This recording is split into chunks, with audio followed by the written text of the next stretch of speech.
안녕하세요. 두이드 안드로이드 프로그래밍 계정 2판 5번째 날입니다. 자, 오늘은 저번에 이어서 레이아웃이라고 하는 걸 어떻게 만들 수 있는지 같이 한번 계속 알아보도록 하겠습니다.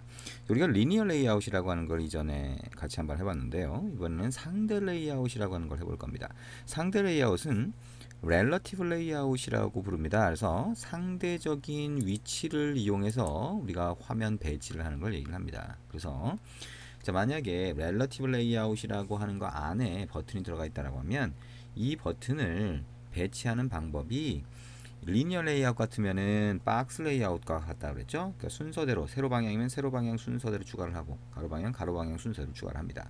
렐러티브 레이아웃은 부모 레이아웃, 즉 렐러티브 레이아웃이라고 이 버튼을 담고 있는 거에 왼쪽 또는 오른쪽 또는 가운데 이런 식으로 갖다 붙여라라고 하면 거기에 버튼이 위치를 하게 되고요.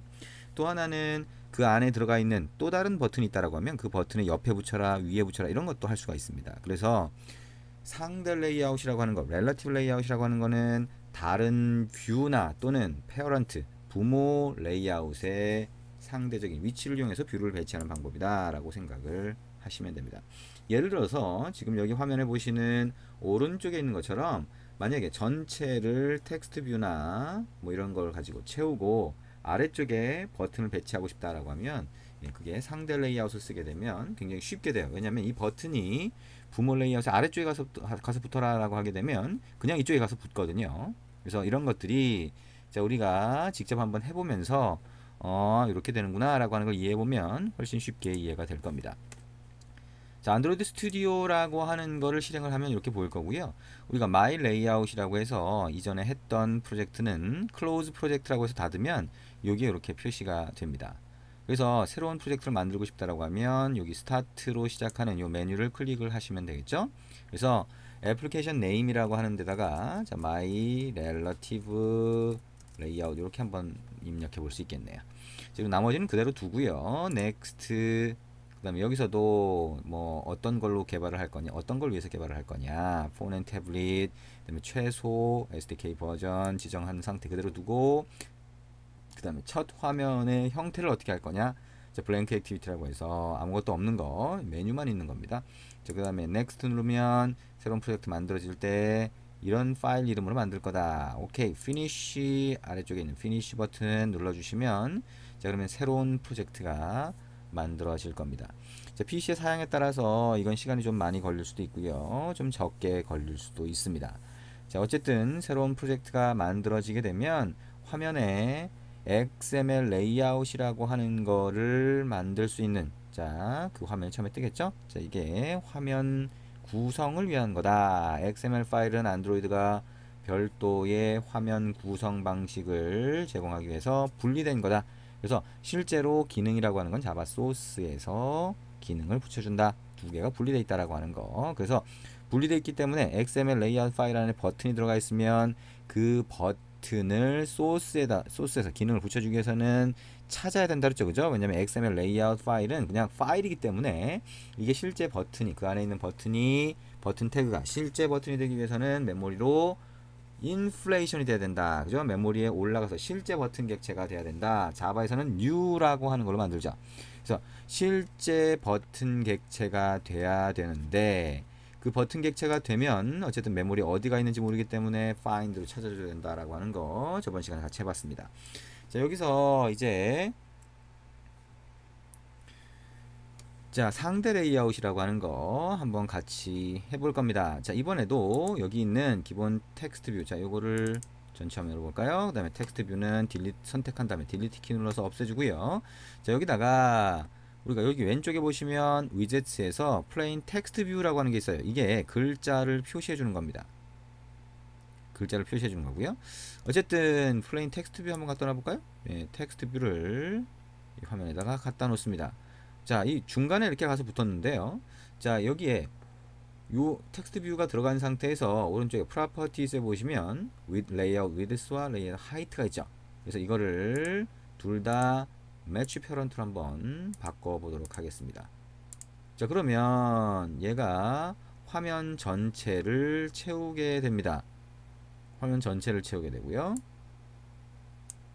자, 이렇게 될까요? 자, 화면에서 이렇게 쭉 끌어다가 갖다 놔도 돼요. 그래서 얘가 화면 전체를 채우도록 이렇게 만들어 놓고 배경색을 한번 바꿔볼게요. 그러면 아래쪽으로 쭉 내려서 여기에 백그라운드 속성이 있겠죠. 백그라운드 속성 여기 있나요? 네, 그러면 이거를 자 샵을 붙였죠. 색깔을 주려면 그 다음에 FF 알파 값입니다. 알파 값 투명도가 전혀 적용되지 않게 하려면 FF를 붙입니다. 0000 빨강과 녹색을 00으로 하고 마지막에 FF를 주면 블루 값이 FF 16진수로 되니까요. 전부 다 준다라고 하면 이렇게 파란색으로 바뀌게 되죠. 자, 이게 화면 전체를 이렇게 채웠다라고 볼 수 있는 상태가 될 겁니다. 저기 글자가 헬로 월드라고 하는 글자가 있건 텍스트 뷰라고 하는 글자가 있건 뭐죠? 그 뭐 다른 글자가 있건 상관없이 글자가 좀 잘 보이진 않죠? 어쨌든 뭐 어떤 글자가 들어있든 상관은 없습니다. 밑으로 내려보면 그 글자가 뭔지 알 수 있죠? 뉴 텍스트라고 붙어있네요. 그렇죠? 뉴 텍스트라고 하는 글자가 여기 잘 안 보이지만 붙어있는 거다라고 하는 걸 알 수가 있습니다. 자, 그 다음에 우리가 어떻게 할 거냐? 여기 버튼을 하나 갖다 놓습니다. 버튼을 여기 갖다 놓는데 자, 이렇게 됐습니다. 그리고 버튼이라고 하는 게 이 화면 안에 들어갔다라고 하면 자, 이제 이 버튼을 배치를 한번 해볼 거예요. 자, 일단 가로 방향 꽉 채우고요. 이렇게 꽉 한번 채워봅니다. 자, 그 다음에 이 버튼을 아래쪽에 붙이고 싶어요. 그러면 끌어다 놓으면 붙어요. 자, 근데 또 이렇게 됐네요. 또 이렇게 눌러볼까요? 자, 이렇게 붙어요. 자, 이게 가능한 이유. 자, 우리가 화면 레이아웃을 처음에 만들 때 보면 상단이 렐러티브 레이아웃. 우리가 지금 하려고 하는 걸로 되어 있어요. 뭐냐? 자, 렐러티브 레이아웃은 그 부모 레이아웃의 끝에다 붙일 거냐, 왼쪽에다 붙일 거냐를 가지고 설정하기 때문에 우리가 쭉쭉 끌어다 놓으면 자, 이렇게 필요한 대로 갖다 붙을 수 있어요. 전체를 채울 수도 있고요. 자, 이게 렐러티브 레이아웃이기 때문에 처음에 여러분이 마우스를 끌어다가 화면을 만들기 쉬워요. 그래서 처음에 렐러티브 레이아웃을 해놓은 겁니다. 근데 여러분이 이해하기로는 XML 원본 코드로 가서 이해하기로는 XML 레이아웃이 지금 렐러티브 레이아웃이 가장 상위 태그면 좀 어렵게 또는 복잡하게 보일 수 있습니다. 그래서 일단 이거를 좀 간단하게 코드상에서 한번 볼게요. 그래서 자, 일단 XML NS라고 해서 이 네임스페이스라고 하는데요. 이거는 XML 레이아웃 파일 하나에 하나씩만 있으면 됩니다. 그리고 그 밑에 있는 거는 사실 삭제를 해도 돼요. 무슨 얘기냐? 자, 여기 있는 거 삭제하고요. 모든 뷰는 레이아웃 위드스와 하이트를 가진다. 이거 두 개는 남겨둬야 되겠네요. 그 다음에 패딩이라고 하는 거 일단 없애봅니다. 밑에 툴스까지 전부 다 없애버려요. 자, 이렇게 한번 없애볼까요? 자, 그러면 렐러티브 레이아웃에 레이아웃 위드스하고 하이트만 남았어요. 네임스페이스는 한 파일에 하나씩 있어야 된다 그랬죠? 그 다음에 텍스트 뷰라고 하는 것도 없애봅니다. 자, id라고 하는 것만 남기고 이거 없애고요. 그 다음에 여기 레이아웃 위드스와 하이트는 매치 페런트로 놔뒀죠. 그 다음에 백그라운드 놔두고요. 이 나머지 속성도 두 개 없애봅니다. 자, 버튼이라고 하는 거는 자, 레이아웃 위드스라고 하는 거는 자, 랩 컨텐트로 되어 있는데요. 이 부분을 자, 매치 페런트라고 하는 걸로 바꿔볼게요. 자, 이렇게 직접 입력을 하셔도 됩니다. 자, 그 다음에 버튼의 텍스트는 new 버튼이라고 놔두고 id는 버튼 그대로 놔둡니다. 자, 그 다음에 여기 나머지 속성들은 일단 전부 다 없앤 상태로 한번 가보죠. 자, 이렇게 되면 어떻게 될까요? Relative Layout이라고 하는 거, 그 다음에 그 안에 있는 텍스트 뷰나 버튼의 가장 기본적인 속성들만 넣어둔 거다라고 생각을 일단 할 수가 있는데요. 그 상태로 디자인에 가보면 어떻게 돼요? 이렇게 보입니다. 자, 뉴 버튼이 가로가 매치 페런트로 되어 있으니까 이렇게 되어 있지만 일단 Relative Layout은 별도로 얘가 어디에 붙어라라고 하는 걸 주지 않으면 왼쪽 위로 가서 붙게 됩니다. 그래서 먼저 추가한 게 텍스트 뷰 얘니까 얘가 밑에 먼저 추가가 됐고 그 다음에 추가한 게 얘니까 그 위쪽에 추가가 된 겁니다. 그러면 이 버튼을 아래쪽으로 그죠? 부모 레이아웃의 아래쪽으로 붙여라 라고 하면 어떻게 하면 되냐면 버튼에다가 속성을 추가합니다. 자, 여기 하나 해볼까요? 안드로이드 땡땡 하고 자, 레이아웃 자, 밑줄 긋고 얼라인 페어런트가 뭐예요? 부모 레이아웃을 얘기합니다. 얼라인 뭐예요? 배치를 얘기하는 정렬을 얘기하는 건데요. 여기서는 배치라고 생각을 하시면 됩니다. 자, 페어런트 그다음에 바텀이라고 하는 게 있어요. 아래쪽, 바텀이 아래쪽이죠. 자, 부모의 아래쪽에 갖다 붙여주세요 라고 하는 뜻이고요. 여기다가 true라고 하면 아래쪽에 갖다 붙이게 됩니다. 자, 컨트롤 S 눌러서 저장을 했고요. 디자인에 가보면 자, 이렇게 아래쪽에 가서 붙은 걸 알 수가 있습니다. 그죠? 그러면 이걸 아래쪽이 아니라 이거 아래쪽 아니고요. 자, 이거를 위쪽에 갖다 붙이고 싶어요. 그러면 align parent tab을 true로 해주시면 얘가 위쪽으로 가서 붙게 됩니다. 자, 그러면 이제 우리가 뭘 해보려고 하냐면, 자, 버튼 하나, 첫 번째 추가한 버튼을 이 텍스트 뷰 위쪽으로 한번 올려볼게요. 이렇게. 그 다음에 똑같은 버튼, 이 부분을 그대로 선택해서 컨트롤 C 복사를 한 다음에 이 텍스트 뷰 아래쪽으로 컨트롤 V 붙여넣기를 합니다. 자, 아이디가 중복이 되니까 에러가 났어요. 그러면 얘는 버튼 2로 바꿉니다. 자, 그래서 new 버튼이란 글자는 그대로 한번 놔둬볼게요. 그래서 얘는 어떻게 할 거냐? 얘는 align parent bottom으로 할 거예요. 이렇게 true라고 할 겁니다. 디자인 다시 가서 볼까요? 그러면 이렇게 보입니다. 위쪽에 버튼 하나, 아래쪽에 버튼 하나예요. 근데 잘 보시면 여기에 있는 텍스트 뷰가 버튼 아래쪽에 가 있어서 화면 전체를 채우고 있죠. 근데 일반적으로 우리가 어떤 앱의 화면을 보게 되면 어떤 내용물을 보여주고 위쪽에는 타이틀 영역이 있고 아래쪽에는 OK 예 아니오라고 하는 버튼이 있건 저장 닫기라는 버튼이 있건 버튼이 있는 영역이 있는 경우가 많아요. 근데 그러면 그 안에 있는 요 영역은 위쪽에 타이틀과 아래쪽에 버튼들이 있는 영역 사이에만 보여야 될 겁니다. 근데 이거는 밑에 깔려 있는 거예요.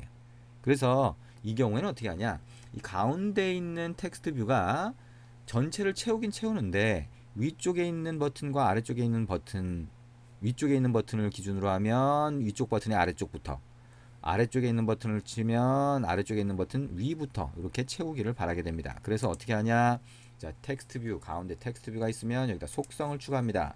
그래서 어떻게 하냐, 안드로이드 땡땡 하고, 자, 레이아웃 하고 밑줄 긋고 빌로우라고 하는 게 있어요. 자, 빌로우라고 하는 거는 어떤 거 아래쪽에다가 배치를 하겠다는 겁니다. 여기다가 위쪽에 있는 이 버튼의 ID 요만큼을 컨트롤 C 복사해서 여기다 컨트롤 V 갖다 붙여넣기를 합니다. 그러면 위쪽에 있는 버튼의 아래부터 채우라는 얘기가 되겠죠. 아래쪽에 갖다 붙이라는 얘기입니다. 근데 얘가 꽉 채우고 있으니까, 화면 전체를 채우고 있으니까 그 아래쪽부터 채우게 됩니다. 자, 또 하나 속성을 더 추가합니다. 안드로이드 땡땡 하고, 자, 레이아웃 어버브라고 하는 걸 씁니다. 자, 이거는 이번에는 여기다가 아래쪽에 있는 버튼의 아이디를 갖다 넣습니다. 그러면 얘가 아래쪽에 있는 버튼 바로 위까지만 채우라는 겁니다. 화면 전체를 채우는데, 자, 디자인 쪽을 다시 가보면 자, 이렇게 보입니다. 가운데 있는 텍스트 뷰가 위쪽과 아래쪽 영역을 제외한 나머지 부분을 꽉 채우게 됩니다. 자, 이게 Relative Layout이 가지는 장점이라고 할 수 있어요. 리니어 레이아웃이라고 하는 거는 버튼, 텍스트 뷰, 버튼 이렇게 한다고 하더라도 텍스트 뷰가 두 번째 추가되는 거니까 텍스트 뷰의 세로가 꽉 채우게 되면 그 다음 건 안 보이게 되죠. 그죠? 그런 현상을 Relative Layout이라고 하는 거는 없앨 수 있으면서 편하게 추가할 수가 있습니다. 그래서 Relative Layout을 상당히 많이 사용을 하게 됩니다. 물론 리니어 레이아웃도 가장 단순한 생각을 가지고 순서대로 차례대로 추가를 해주니까 가장 단순한 생각을 가지고 만들 수 있는 레이아웃이에요. 그래서 리니어 레이아웃, 렐러티브 레이아웃 굉장히 많이 사용된다 라고 생각을 하시면 됩니다.